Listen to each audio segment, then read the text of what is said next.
নমস্কার বন্ধুরা, beginners to advance Excel ট্রেনিংয়ে তোমাদের সকলকে স্বাগত। আমি অতীন ব্যানার্জি, তোমাদের ট্রেনার। আজকের লেসন শুরু করা যাক। আজকে আমরা শিখব লজিক্যাল ফাংশনস বা লজিক্যাল টেস্ট। আমাদের পরবর্তীকালে যখন আমরা ইফ ফাংশন বা এইসব ফাংশনস বা ফর্মুলা লিখব, তখন এই লজিক্যাল অপারেটরসগুলো আমাদের খুব কাজে লাগবে। তো প্রথমে শুরু করা যাক। Equals to 32। তোমরা জানো যে কোনো ফর্মুলা শুরু করতে গেলে ইকুয়ালস টু দিয়ে শুরু করতাম, ইকুয়ালস টু দিয়ে শুরু করলাম, আবার ইকুয়ালস টু 42। তাহলে রেজাল্ট কি আসবে? ফলস। পরেরটা কি হলো? এই যে ফাংশনটা, এই যে অপারেটরটাকে বলে নট ইকুয়াল টু অপারেটর। কি করব? Equals to 32 not equals to 42। কি আসবে আমার? ট্রু, কারণ 42 ইকুয়ালস নয়।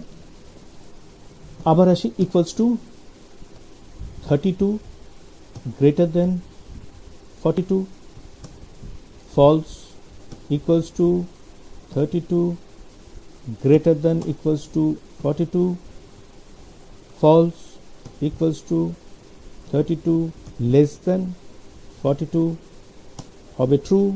Equals to 32 less than equals to 42 আসবে true। তাহলে এইগুলোকে বলে হয় বুলিয়ান এক্সপ্রেশন। এই ফলস, ট্রু, এইগুলো হলো বুলিয়ান এক্সপ্রেশন।